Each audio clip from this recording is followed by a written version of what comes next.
Throughout time, there have been intersecting moments when the cycles of the great cosmic clocks line up in such a way that we're not only given a glimpse of all that is possible, but we actually have the opportunity to step beyond all that we have known as truth and participate in a grander truth within a higher level of consciousness. Consciousness, consciousness, consciousness, consciousness, consciousness, consciousness. Out of this vibrant nothingness emerged matter, energy, space, time, consciousness. It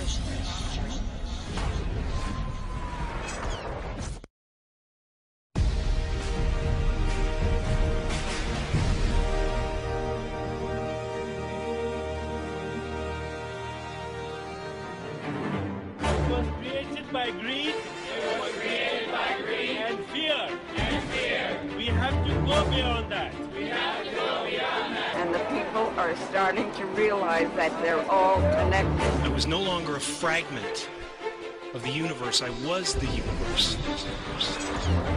As 6.2 plus billion people of the Earth witness unprecedented changes in their world. More and more obvious to people that there's a shift going on, a planetary shift. We are the generation of hope.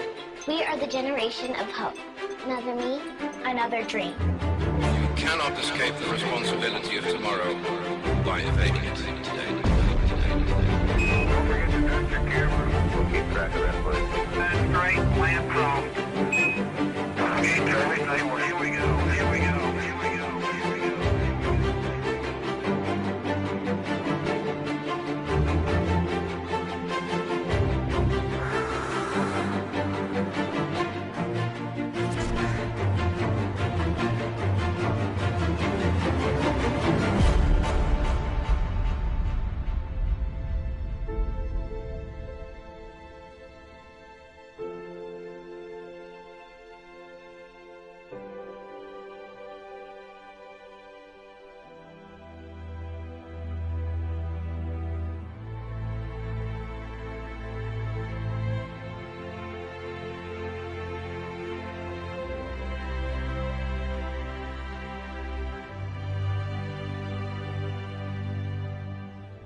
Quantum physics reveals that it's the invisible stimuli that are much more important.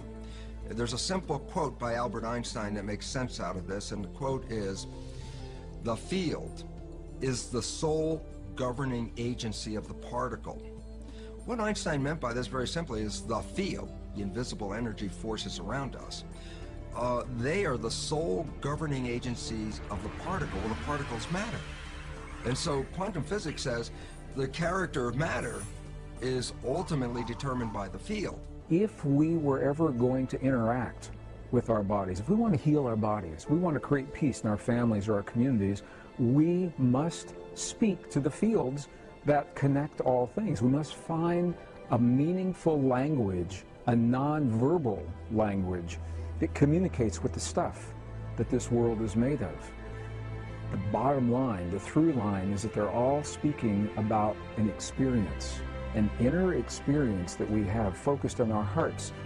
What the science now is showing is that those experiences extend beyond our bodies into the world around us, because the field of our heart is part of the world around us and connected with that field. So that when individuals can find a way to create coherence in their lives and become more cooperative, less aggressive, more willing to solve problems together, that experience is transmitted in this field, and others begin to find the same experience just because they're in that field. They're in that field. They're in that field.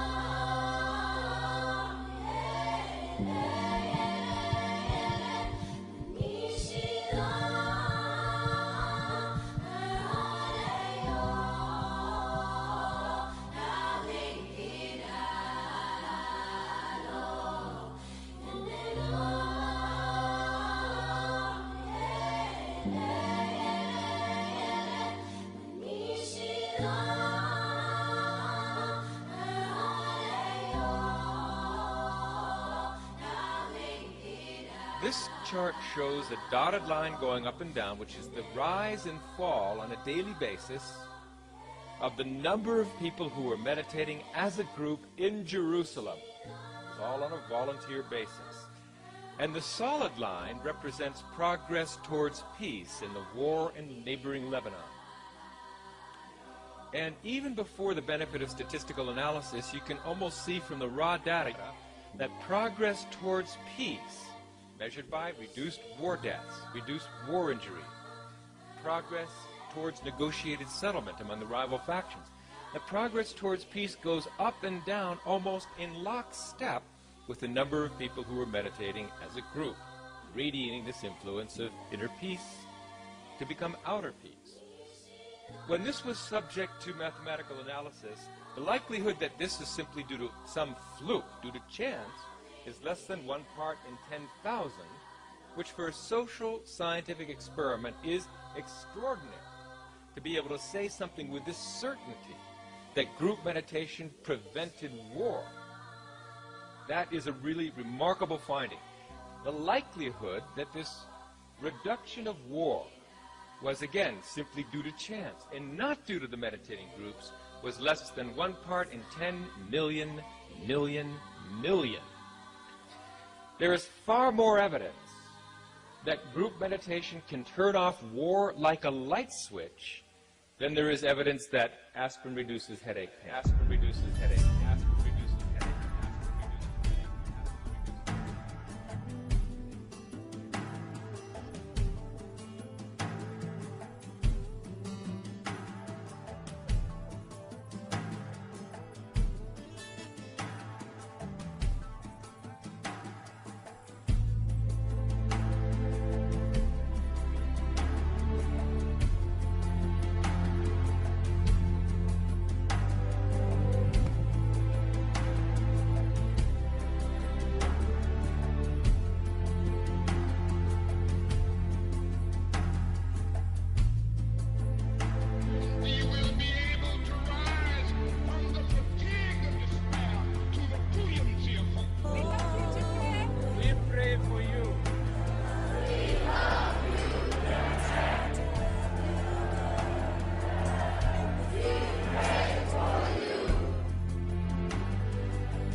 Meditation can help us here at Occupy Wall. No problem can be solved at the level of consciousness at which the problem was created. Put your hand on your heart,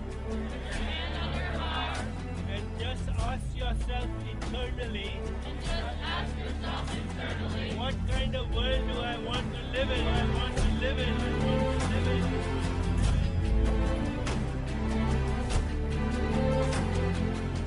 Now ask yourself,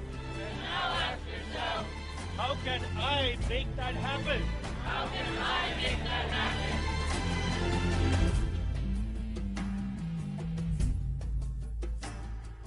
A question tonight, can you actually measure the emotional outpouring in a worldwide crisis? Sometimes scientists think that they have done just that. Their machines and computers found a bizarre pattern right after several global disasters. CBS News' Brendan Keefe explains this phenomenon. September 11th deeply affected people far beyond New York and Washington. The attack sent shockwaves around the world, a global reaction that triggered a spike in a network of scientific instruments, just like a seismograph during an earthquake. Each of those showed a similar pattern of change during that day. Retired Princeton scientist Dr. Roger Nelson believes the emotional focus of millions of people on a single event, like 9/11, may form a global consciousness. When we have a feeling in our hearts, we're creating electrical and magnetic waves inside of our bodies that extend beyond our bodies into the world around us. And what's so interesting is the research shows that those waves extend not just 1 meter or 2 meters, many, many kilometers beyond where our heart physically resides.